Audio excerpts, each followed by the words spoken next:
여러분들 챗 GPT를 다들 한 번씩은 써보셨겠죠?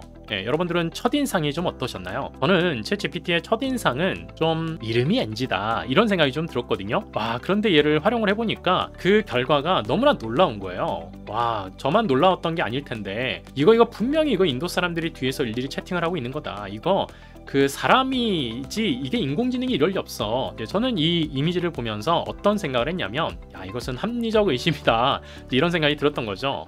그런데 얘가 내는 그 결과가 인간 지능이 아니라 인공지능이라고 한다 그러면, 야, 이게 정말 판도라의 상자를 연 게 아닌가 이런 생각이 들 정도로 AI가 뭔가 갑자기 툭 튀어나온 AI가 와, 너무나 이제 놀라운 그런 AI가 나왔구나 이런 생각이 이제 들었다라는 겁니다. 그 다음에 챗 GPT가 나온 지 이제 1년 남짓 된 이제 시간이 흘렀는데요. 그 발전 속도가 사실 너무나 숨가쁘게 발전하고 있다라는 게 또 주목할 만한 포인트가 될 것 같습니다. AI의 속도는 인간의 속도와는 완전히 다르거든요. 그래서 이제 인간에게 있어서는 1년이 조금 더 이제 지난 시점일 수 있지만 그 동안에는 굉장히 많은 AI 발전이 이루어졌고, 앞으로 한 5년 동안의 AI 발전을 생각을 해보면 와, 이건 정말 광속에 가까울 거다라는 것을 뭐 쉽게 예측을 해볼 수가 있을 것 같습니다. 그렇기 때문에 저는 2024년을 어떻게 비유를 하냐면요, AI의 캄브리아기 대폭발 시대가 되고 있다라고 비유를 드리거든요. 그러니까 이제 생성형 AI가 챗 GPT가 촉발한 그런 이제 관심일 수는 있지만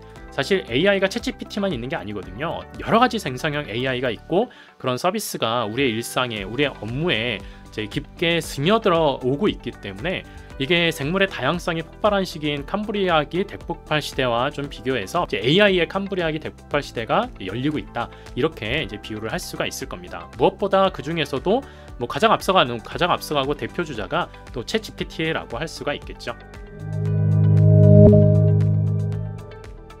그러면 우리가 이제 이런 챗 GPT를 잘 이제 활용하는 것은 뭐 너무나 중요한 이제 화두라고 할 수가 있을 텐데, 이런 생성형 AI를 먼저 좀 어느 정도 이해를 하고 나야 이런 챗 GPT 같은 AI를 좀 더 효과적으로 활용을 해나갈 수가 있겠죠. 이제 트레이너를 하려면 얘를 정확하게 잘 이해를 해야 된다라는 겁니다. 몇 가지 우리가 이해를 위한 꼭지들을 말씀을 드려볼 텐데, 모라벨의 역사라는 게 있습니다. 인지심리학자 모라벨이라는 이제 학자가 얘기한 거예요. 인간에게 쉬운 것은 컴퓨터에게는 어렵고 인간에게 어려운 것은 컴퓨터에게 쉽다. 라는 이제 얘기를 했었던 건데, 그렇기 때문에 인공지능이 잘하는 걸 인간이 굳이 잘하려고 할 필요는 없다라는 겁니다. 그런데 요즘에 챗 GPT 같은 AI를 보면 이게 인간에게 쉬운 것은 이제는 인공지능이 더 쉽게 할 수 있는 그런 시대가 온 게 아닌가 이런 생각이 들면서, 이 모라벨의 역설도 이게 깨진 법칙이 아니냐 이제 이런 얘기들을 많이 하고 있는 거죠. 실제로 여러 가지 다양한 이제 측면에서 AI의 오차율은 인간의 오차율보다 더 낮은 오차율을 보이면서 이제 인간의 능력을 이제 뛰어넘고 있다라는 것이 이제 다양한 또 분야에서 확인이 되고 있는 사실인데요. 사실 이렇게 이제 생성형 AI, 이런 챗 GPT가 어떻게 이런 능력을 발휘를 하게 되는 거냐에 대해서 사실 이제 놀라운 현상이 좀 있는데요. 창발 현상이라고 합니다. AI의 성능을 좌우하는 요소가 데이터의 크기, 데이터의 학습량, 이런 것들로 얘기를 할 수가 있을 텐데요. 챗 GPT를 이제 학습을 시키다 보니까 놀라운 현상이 발견이 되더라는 거예요. 10의 22승의 연산량이 되는 순간 얘가 느닷없이 성능이 좋아지더라라는 겁니다. 10의 22승까지는 연산량이 그 정도 되면은 AI가 뭐 그렇게 막 좋아지는 느낌은 없대요. 근데 10의 22승이 되는 순간 갑자기 성능이 좋아지는 이제 그런 분기점이 있다라는 것인데, 그래서 이제 혹자들은 인공지능을 발명을 한 게 아니라 이건 발견을 한 거다 이제 이런 시각이 있다라는 겁니다. 만약에 10의 30승이 되는 순간 갑자기 챗 GPT가 욕을 하거나 야, 이제 그만 좀 시키지 그런 것들은, 뭐 이렇게 대답을 또 할 수 있게 되지 않을까. 이런 것들을 우리가 이제 인간이 예측하기가 굉장히 어려운 이제 분야다, 이렇게 얘기를 할 수가 있는 거죠. 인간 진화의 역사에 있어서도 인간 뉴런의 연산량이 10의 22승이 되는 순간부터 인간 진화의 역사가 급격하게 발전한 것은 아닐까? 뭐 이런 상상도 한번 이제 해보게 되는 거죠. 그렇다면 이러한 생성형 AI가 이러한 원리를 이제 인공지능에게 적용을 한 거다, 이렇게 보시면 될 것 같은데요. 제가 이제 몇 가지의 키워드를 좀 제시를 드려볼 텐데 어떠한 단어가 좀 떠오르시나요? 국정원이라는 단어. 지금 어떤 주제를 얘기하고 있는 걸까요? 감이 안 오시죠? 납치라는 단어가 들어갔어요. 어떤 단어가 좀 떠오르세요? 네, 여러 가지 단어가 이제 떠오를 수 있을 텐데, 감동이라는 단어가 떠올랐다. 있다. 그러면은 어떤 걸 지금 얘기하고 있는 걸까요? 네, 여기까지도 이제 좀 이렇게 갸우뚱하실 수가 있는데, 전당포라는 단어가 들어가는 순간 많은 분들이 떠오르는 단어가 있을 겁니다. 네, 어떤 단어가 떠오르세요? 네, 많이들 이제 생각을 하실 것 같고요. 뭐 방탄이나 차태시 이런 단어를 얘기하면은 이거 아저씨 얘기네, 이렇게 떠오를 수가 있을 텐데요. 키워드 4개를 얘기를 했는데 영어 아저씨를 떠올렸다. 이게 생각해보면 너무나 놀라운 것 같지 않으세요? 우리의 두뇌 구조가 얼마나 효율적으로 이런 걸 추론하고 이제 그 결과를 내는지를 나타내는 그런 이제 하나의 예시라고 할 수가 있지 않을까 싶습니다. 그래서 이제 예를 들면 영어 아저씨의 내용을 가지고 이제 이런 챗GPT 같은 각각의 빈칸별로 들어갈 단어의 확률이 달라지게 될 텐데, 이제 이런 확률에 따라서 앞에 내가 얘기했던 키워드들 다음에 어떤 단어가 나오는 것이 가장 그럴듯할까라는 것을 확률적으로 예측해서 나열을 하는 것이 챗GPT와 같은 이제 그런 모델의 방식이다라고 보시면 될 것 같습니다. 그런데 이제 그렇게 해서 나열하는 텍스트의 그 나열이 와, 정말 이게 사람의 생각을 그대로 흉내내는 것 같은 그런 이제 결과이기 때문에 굉장히 놀랍다라는 거죠. 저는 이제 대략 이런 원리를 알면서 보면서도 불구하고, 야, 정말 챗GPT의 그 정말 결과물이 너무나 놀랍다라는 생각을 이제 하게 되는데요. 예를 들면 이러한 문장이 있다라고 보겠습니다. 너무나 아름다운 블라우스와 치마를 입고 있던 그녀는 중요한 발표를 앞두고 있었다. 그런데 그녀는 원고를 보다가 커피잔에 있는 카페라떼를 쏟았다. 그것은 얼룩이 졌고 그녀는 속이 상해서 울었다. 그것이 의미하는 바는 뭐라고 생각하세요, 여러분들은? 글의 맥락을 생각을 해보면 이게 원고일까? 커피잔일까? 블라우스에 쏟은 걸까? 치마일까? 뭐 등등 여러 가지 주체들이 있을 텐데, 그것이 의미하는 바가 무엇인지는 우리는 맥락을 보면 아니, 옷이 뭐 얼룩이 졌겠구나 라고 생각을 할 수가 있는 거죠. 그렇다면 이게 챗GPT와 같은 인공지능은 그것이 의미하는 바가 무엇인지를 정확하게 이해하고 있을까요? 네, 좀 굉장히 어려운 질문이 있을 것 같죠? 이제 인공지능의 입장에서 이러한 대답을 할 수 있을까? 놀랍게도 대답을 너무나 잘합니다. 실수로 커피를 쏟아서 옷을 얼룩지게 만들어 속상해하고 있다. 이렇게 그 상황을 정확하게 이해를 하고 있는데요. 이거는 이제 GPT 3.5에게 질문을 했었던 거고, GPT-4한테 물어보면 얘가 이제 어떻게 결과를 내냐면요, 말이 필요 없고 너 그냥 이런 상황 얘기하는 거지 라고 하면서 그냥 이미지로 그냥 보여주고 있는 거예요. 그래서 얘가 이제 말이 필요 없는 이제 그런 결과를 또 내주고 있구나 라는 결과를 또 볼 수가 있는 거죠. 그러니까 AI가 이런 맥락들을 정확하게 잘 이해를 또 하고 있다라는 겁니다. 뿐만 아니라 GPT-4가 그녀가 울음을 터뜨린 것은 단순히 옷에 생긴 얼룩 때문만이 아니라 이러한 작은 사고가 큰 계획에 영향을 미칠 수 있다는 두려움과 실망감에서 비롯된 감정의 표현이다 라는 그 어떤 근저의 속마음까지도 얘가 해석하는 걸 보면, 야, 챗GPT가 정말 능력이 어디까지인가 이제 이런 생각이 들 수가 있다라는 겁니다. 그래서 인간의 생각을 얘가 흉내내는 건지 이해를 하는 건지 이해를 흉내내는 건지는 모르겠습니다만 구분할 수가 없죠. 이제 이해를 한다라고 간주를 해야 되지 않을까 싶은 건데요. 뿐만 아니라 이제 엑스레이에서 치아와 턱뼈를 인식할 수도 있고, 그 다음에 사랑니 제거가 필요할 수 있다라고 하는 그런 이제 의사의 조언들도 이제 이런 이제 GPT가 결과를 낼 수가 있다라는 겁니다. 그렇기 때문에 의사들의 그런 이제 직업도 위협을 받을 수 있다. 이제 이러한 얘기들을 또 많은 전문가가 하고 있고요. 이제 반대로는 또 굉장히 소득 수준이 낮은 나라에서 이제 의사가 굉장히 부족한 뭐 그런 나라에서 이런 AI가 의사 역할을 또 충분히 해나갈 수 있다. 이제 이러한 시선도 이제 있다라는 겁니다. 존스 골절과 같은 그런 상태를 식별해서 이제 전문가적인 그런 이제 진단을 내리기도 하고, 그러니까 이러한 이제 능력들을 얘가 수많은 데이터를 학습을 했기 때문에 이제 이러한 다양한 이제 능력들을 이제 발휘하게 되는 거다. 이렇게 볼 수가 있는 거죠. 예를 들면 이제 제가 이제 데이터 분석을 통해서 드라마의 주인공을 섭외할 때 어떤 주인공을 섭외하는 게 좋을까라든지 CF 모델을 선택을 할 때에도 우리 브랜드가 지향하는 어떤 이미지가 어떻고 그 이미지에 가장 적합한 셀럽은 누구일까, 이런 것들을 좀 데이터 기반으로 이제 분석을 해서 또 인사이트를 좀 이제 제공을 해드리는 프로젝트를 또 했던 적들이 있습니다. 예를 들면은 컨택트 렌즈의 CF 모델로 적합한 셀럽은 이제 누구일까, 이런 것들을 좀 데이터로 분석을 해봤는데요. 여자 연예인 한 250여 명에 대한 분석을 해서 이제 우리 브랜드의 이미지와 가장 매칭이 되는 셀럽이 누구인가 이런 걸 쭉 찾아봤는데 데이터를 보니까 의외로 남자가 꽤 많이 나오는 거예요. 그래서 클라이언트에게 물어봤죠. 아니 컨택트 렌즈의 CF 모델이 꼭 여성이어야만 하는 이유가 있나요? 라고 물어보니까 아니요 뭐 꼭 그건 아닌데 뭐 기존에 그냥 그래 와서 여성 중에서 찾아달라 이런 요청을 드렸던 겁니다 라고 말씀을 주셔서 아 그러시면 눈 예쁘다 눈 맑다에 남자 셀럽의 그런 언급들도 많이 나오는데 이 배우가 어떨까 싶습니다 라고 하면서 추천을 드렸던 인물이 있었거든요. 네, 그 주인공이 바로 이제 송중기였었던 건데요. 이제 이런 것들이 우리가 데이터 기반의 의사결정을 통해서 신입사원에서 나온 의견이라면 이게 반영되기가 어렵겠지만 또 회사의 대표님에서 나온 의견이라면 이게 쉽게 반영될 수가 있는 거겠죠. 하지만 데이터 기반의 의사결정을 한다라고 했을 때 이런 것들이 좀 더 객관적인 사실을 기반으로 이제 의사결정을 해나갈 수 있다. 이제 이런 의미로 제가 이제 또 이런 사례를 말씀을 드렸었는데 이게 만약에 챗 GPT 같은 AI를 통해서 리서치를 한다라고 하면 어떨까라는 이제 측면에서 제가 이제 이렇게 질문을 한번 해봤습니다. 컨택트 렌즈 CF 모델로 적합한 남자 셀럽을 좀 추천을 해줘 라고 했더니 그러면서 여러 가지 조건을 얘기해 줬더니 이준기와 이제 송중기, 김우빈을 또 꼽아서 추천을 해주는 거예요. 야, 송중기를 데이터 기반으로 해서 이제 찾았던 게 야, 이거 굉장히 또 이거 유효한 거구나 라는 이제 생각을 할 수가 있었고요. 송중기가 컨택트 렌즈의 모델로 적합한 이유를 좀 10가지만 알려줘. 그 다음에 각 이유별로 각각 적합한 다른 모델이 누가 있는지를 좀 추천해줘. 그 다음에 그 결과를 표로 만들어줘.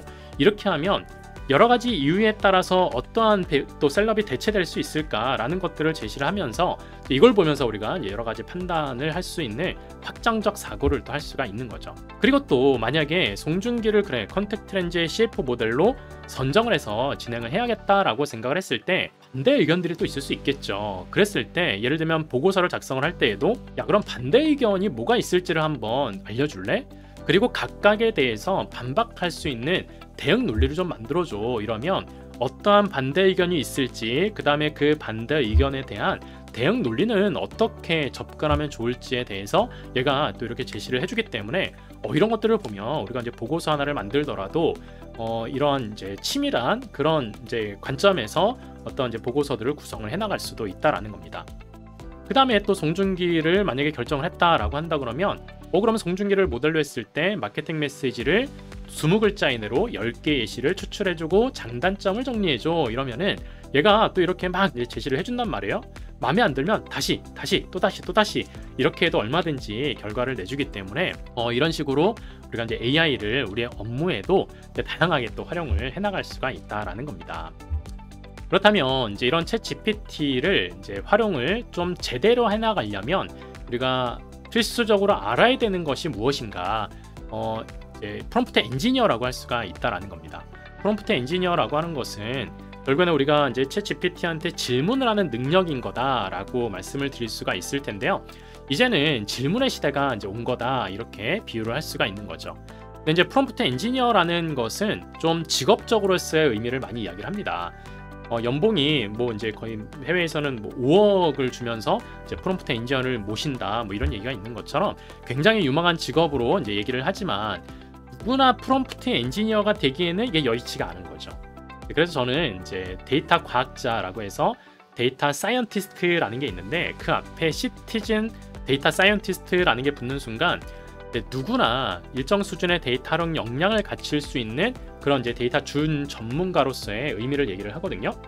이제 마찬가지로 시티즌 프롬프트 엔지니어도 누구나 프롬프트 엔지니어가 되기는 어렵겠지만 누구나 그래도 프롬프트를 적절하게 활용을 하면서 챗 GPT를 우리가 트레이닝하면서 활용할 수 있는 이제 그러한 또 역량을 갖춰야 된다라는 의미에서 CP라는 개념을 좀 말씀을 드립니다. 그러면 우리가 이런 챗 GPT 같은 이제 생성형 AI를 어떻게 다뤄야 되는가를 이해를 하실 때 이게 코딩이나 그런 프로그래밍과 같은 이제 그런 걸 공부하려면 이게 굉장히 진입 장벽이 높은 거죠. 굉장히 어렵기도 하고 특히 문과 출신 분들은 문성합니다 라는 말이 나올 정도로 이게 굉장히 배우기가 이제 어려운 게 현실이긴 합니다. 하지만 챗 GPT 같은 이런 AI는 프롬프트가 자연어로 요청을 하면 돼요. 그렇기 때문에 프롬프트 엔지니어링을 위한 그 전제 조건이 뭐냐? 한국어나 영어를 할 줄만 하면 된다라는 거예요. 그래서 예를 들면 일을 할 때에도 이렇게 이제 일을 할 수가 있겠죠. 야, 뭐가 그렇게 장황해? 좀 쉽게 설명해봐. 야, 네가 팀장이면 어떻게 할 거 아니? 야, 네 생각 말고 좀 데이터로 얘기해봐. 심호흡하고 좀 천천히 좀 얘기해봐. 야, 이번 거는 우리 팀에 너무나 중요한 거니까 이거 정말 좀 잘해봐야 돼. 그러니까 이런 식으로 우리가 일상에서 커뮤니케이션을 한다라는 거죠. 챗 GPT한테 우리가 질문을 할 때 똑같이 하시면 된다라는 거예요. 물론 이제 사람한테 이제 질문하는 것과는 조금 더 이제 스킬적인 측면이 필요하겠습니다만, 결국에는 우리가 프롬프트 엔지니어링이라고 하는 것은 AI와 어떻게 대화를 나눌 것이냐, 그 대화의 이제 기술을 의미하는 거다. 이렇게 이제 이해를 하시면 이제 될 것 같습니다. 그렇다면 이런 이제 챗 GPT에 대한 그런 의미를 어떻게 생각을 해야 되냐? 일단 이렇게 생각을 하시면 좋을 것 같아요. 얘는 초등학교 1학년이에요. IQ가 200의 인류 최고의 천재입니다. 근데 사회 경험이 하나도 없어요. 지금까지 세상을 그냥 책으로만 읽었어요. 그런데 세상의 모든 책을 다 읽었어요. 굉장히 똑똑한 친구죠. 이런 친구를 우리가 나의 비서로 고용했다, 이렇게 생각을 하시면 될 것 같고요. 그 컨셉을 제가 이렇게 이미지로도 한번 이제 표현을 한번 해봤습니다. 이 이미지가 저의 이러한 이미지가 잘 표현된 결과인 것 같나요?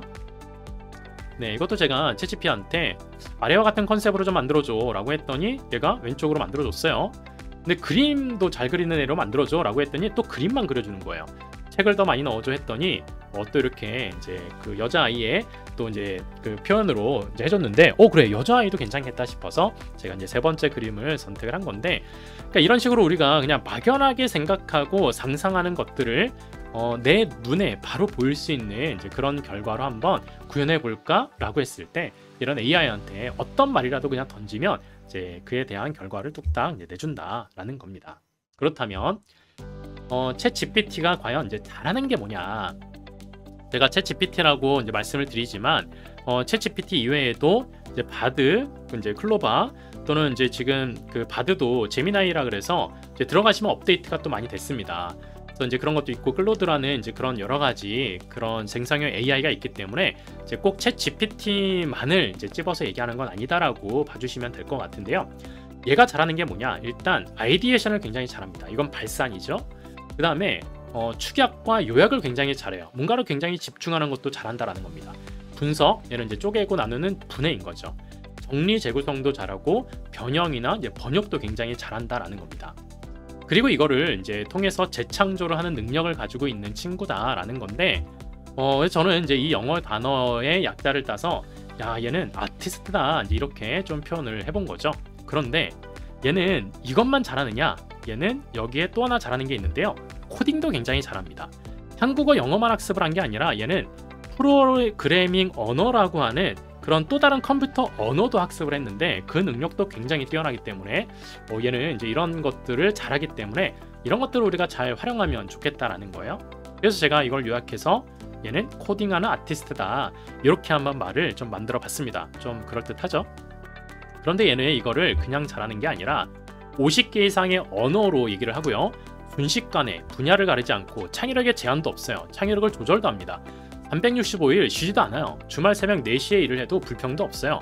밥도 안 먹고 끊임없이 공부를 하는데 모든 걸 기억을 해요. 그리고 초집중 모드로 몰입을 하는 정말 인류 최고의 천재이기 때문에 이런 친구들을 우리가 트레이닝 시키면서 일을 했을 때 어떤 결과를 낼 수 있을까라는 것은 이제 그걸 또 다루는 사람의 역량에 달려 있다라고 할 수가 있는 거죠. 그렇다면 챗 GPT한테 일을 잘 시키려면 어떻게 해야 되느냐? 이제 비법을 제가 한번 이제 정리를 해봤는데, 일단 이제 이것도 코어와 팁으로 한번 구분을 해봤습니다. 프롬프트 엔지니어링의 기법을 이제 좀 정리를 해본 거다라고 보시면 될 것 같습니다. 구체적인 맥락 정보를 제시하는 게 중요하고요. 그 다음에 태스크를 또 부여하는 것이 중요하고, 그 다음에 역할 부여를 하는 것도 굉장히 효과적인 결과를 낼 수 있는 프롬프트 엔지니어링 기법이 될 수가 있습니다.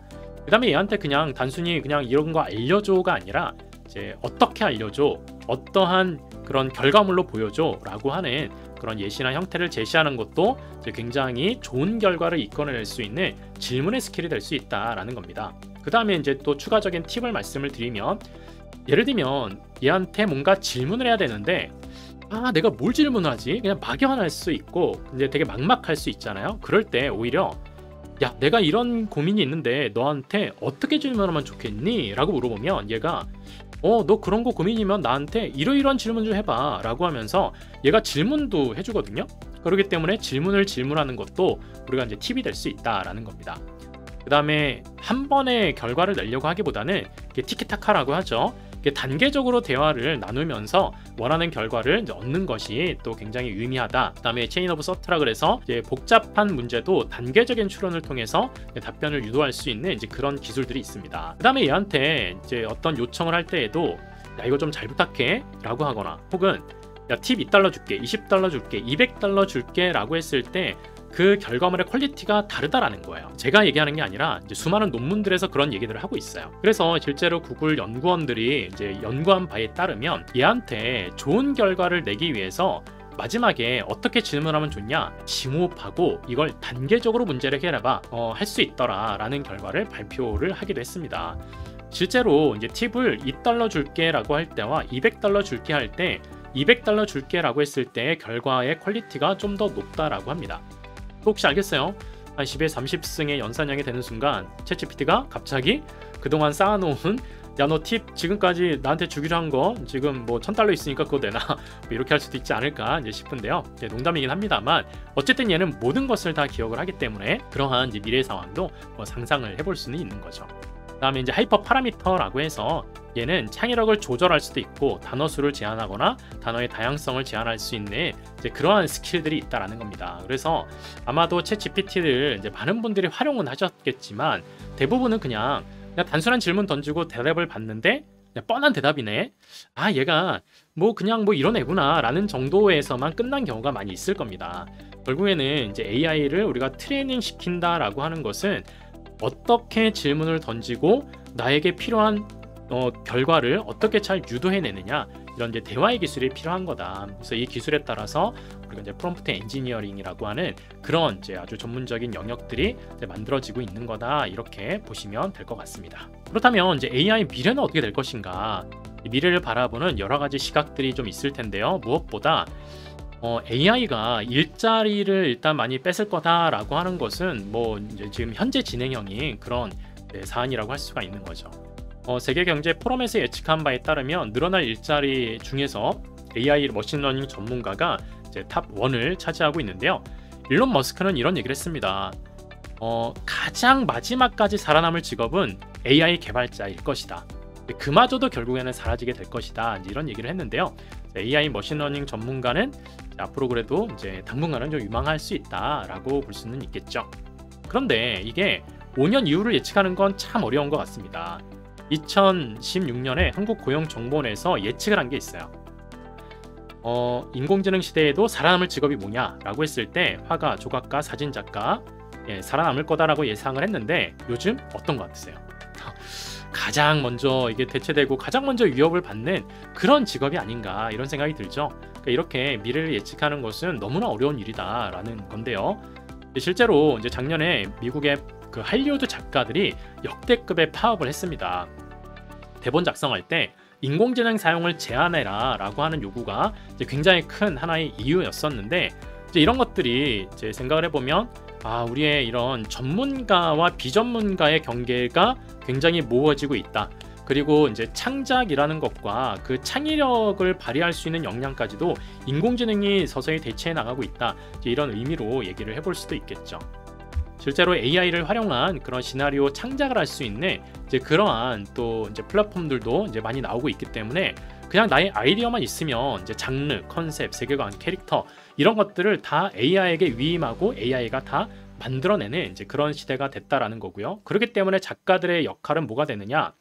AI가 만든 결과물을 작가가 최종적으로 보정하고 그걸 이제 검수하는 이제 그런 AI의 보조 역할로 전락을 하게 된다라는 것이 또 이 업계의 또 이제 미래 상황이다라고 볼 수가 있는 거죠. 그래서 이런 AI의 아이덴티티는 저는 이제 그 이과생이라기보다는 문과생이나 예능에 가까운 그러한 이제 또 대상으로 봐야 되지 않을까 생각을 하는데요. 예를 들면 달리 같은 경우에는 아웃페인팅이라는 기능이 있습니다. 이미지를 보여주면서 야, 위쪽 아래 좀 확장해줘, 위쪽 왼쪽에 어떤 또 그림일지를 한번 추가로 그려줘 이러면 얘가 이걸 창의력으로 끝도 없이 발휘를 하면서 확장을 하거든요. 사람한테 이걸 시키면 어떻게 되겠어요? 조금 하다가 아니 그만 좀 하죠. 이렇게 되겠죠. 하지만 얘는 군말 없이 창의력을 그냥 제한 없이 발휘를 할 수 있다. 뿐만 아니라 얘는 창의력을 조절을 할 수 있는 기능도 가지고 있습니다. 템퍼러처라는 기능이 있는데요. 이제 아까 하이퍼 파라미터라는 말씀을 드렸죠. 예를 들면 챗GPT한테 질문을 할 때에도 사람들이 좋아하는 동물 10개만 알려줘 이러면 뭐 그냥 이제 뻔한 그런 대답이 나오죠. 템퍼러처를 0.1로 했을 때 템퍼러처를 0.9로 조절을 하면 펭귄, 햄스터, 뭐 오리, 라이거와 같은 그런 조금 이제 덜 나올 것 같은 동물들이 나오기 시작을 하는데요. 이 템퍼러처를 조금 높여서 질문을 하게 되면 꿀벌, 벌새, 심지어 뭐 잠수함과 같은 좀 생뚱맞은 결과가 나오기도 하는데 이거를 이제 템퍼러처를 3을 늘리는 순간 동물도 아닌 그런 여러 가지의 결과물들이 나오면서 이게 결과적으로는 무작위성을 조절하는 건데 사람이 볼 때에는 얘가 창의력을 조절하는 이제 그런 결과로 이제 비춰진다라는 겁니다. 그래서 이런 거 하나하나의 그런 이제 스킬에 따라서 이런 챗GPT를 어떻게 이제 트레이닝 시키고 내가 원하는 결과를 얻을 수 있느냐에 대한 그런 조금의 차이들이 모여서 이제 굉장히 큰 활용의 차이를 나타낼 수 있다라는 겁니다. 하지만 이제 얘는 근본적인 문제가 있죠. 많이들 아시겠지만 할루시네이션, 거짓말을 한다라고 하는 게 근본적인 문제다라고 할 수가 있습니다. 제가 예전에 얘한테 이런 질문을 했던 적이 있어요. 이거는 챗GPT가 작성한 글인가요? 제가 작성을 했다라고 얘기를 하고 있습니다. 참고로 이거는 제가 작성한 글이에요. 이 녀석이 제가 작성했는데 자기가 작성해가지고 뻔뻔하게 이게 거짓말하고 있는 거예요. 제가 이제 너무 괘씸하다 이런 생각을 했는데 여기에 보면 전환점이라는 단어를 살짝 오타를 내서 다시 물어봤어요. 그랬더니 이 녀석이 이거는 제가 작성한 게 아닙니다. 이렇게 또 얘기를 하고 있는 거예요. 요즘 보면 어떤 생각이 드냐면 이런 생각이 들어요. 얘가 저보다 글을 더 잘 쓰는 것 같거든요. 어느 순간 이게 사람이 작성한 거냐 인공지능이 작성한 거냐라는 것을 구분하는 게 의미 없는 시대가 된 것 같은데 오히려 글이 너무 완벽하거나 글이 너무 잘 썼으면 이거 인공지능 아니야? 이제 의심을 해볼 만하지 않을까 싶고요. 좀 이렇게 맞춤법이 틀리거나 오타가 좀 있거나 이러면 이거 사람 냄새가 나는데 그러니까 이렇게 생각하면 되는 날이 온 게 아닌가 이런 생각이 듭니다. 여러분들이 인공지능으로 만약에 글을 썼다라고 하면 일부러라도 오타를 하나 내셔야 이게 사람이 쓴 거구나 이제 이렇게 좀 보여지지 않을까라는 건데요. 그런데 이제 이러한 그 헛소리가 개선될 수 있는 거냐? 이게 근본적인 어려움이 있다라는 거예요. 얘가 자기가 만든 컨텐츠로 계속 학습을 해 나가겠죠.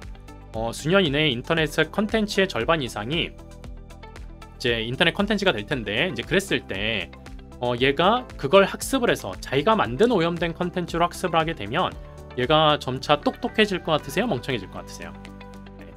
멍청해질 수 있는 개연성이 충분히 있다라는 겁니다. 그렇기 때문에 얘한테는 과학적 사실, 역사적 팩트, 이런 수학적인 그런 정답이 있는 질문 이런 것들은 이제 하지 않는 것이 바람직하다. 그런 질문을 하더라도 팩트 체크는 반드시 해야 된다. 근데 그렇게 되다 보면은 결국에는 가짜가 판치게 되는 이제 그런 세상에서 진짜를 구별할 수 있는 그런 능력을 갖추는 것이 또 무엇보다 중요해지는 능력이 되는 건데 그것을 우리는 AI 리터러시다 이렇게 얘기를 할 수가 있는 거죠. 그래서 이제 이러한 AI의 어떤 이제 그 밝은 미래도 있겠지만 AI가 만들어 나가는 그런 어두운 미래들도 우리가 생각을 하면서 좀 대응을 해나가는 것도 중요하지 않을까 생각을 합니다. 방금 신도영 부사장님의 강의를 들으셨듯 현재는 생성형 AI에 대한 막대한 관심이 모이고 있습니다. 그런 생성형 AI와 관련해서 어떻게 이를 활용할지에 대해서 이제 누구나 다 프로그램을 활용할 수 있도록 저희가 이제 CPA 양성 프로그램이라고 하는 공개 교육 과정을 구성을 하였습니다. 해당 공개 교육 과정은 3월 7일 목요일 9시부터 오후 5시까지 총 하루 동안 진행되는 과정이며 이후 5시에서 6시에는 자율선택을 통한 토론 및 네트워킹 세션도 마련되어 있습니다. 데이터 분석과도 마찬가지로 이제 해당 생성형 AI는 이제 우리들의 직무에 대해서 이를 어떻게 활용하면 더 효율적으로 할 수 있는지에 대해서 또 이를 따라잡히기 전에 따라잡아야 되는 부분도 존재하고 있습니다. 마지막으로는 AI는 이제 엄청난 속도로 발전을 하고 있으나 아직까지는 누구나 다 함께 평등한 세상을 맞고 있습니다. 그렇지만 그 시기가 더 빨라지면 빨라질수록 이후엔 어떻게 변할지 모르기 때문에 이제는 이를 미리 준비해야 될 시기가 왔습니다. 본 과정은 이런 분들께 추천을 드리고 있습니다. 단순히 이제 한국어가 가능하신 분들께서는 모두 다 참여를 하실 수 있으며 생성형 AI를 기업에 어떻게 활용할지 고민이신 DX의 담당자이신 분들, 챗GPT 사용을 해봤지만 원하는 결과를 내지 못해 고민이신 분들, 내 업무에 AI 비서를 두어 활용하고 싶으신 분들, 챗GPT를 데이터 분석과 해석에 어떻게 접목하고 활용할 수 있을지 궁금하신 분들, 또 조직 내 챗GPT 등을 활용해서 어떻게 도입할지 고민하고 계신 리더, 임원 혹은 스타트업 대표이신 분들, AI 활용 능력으로 무장하고 싶으신 취업 준비생분들께 본 과정을 추천드리고 있습니다.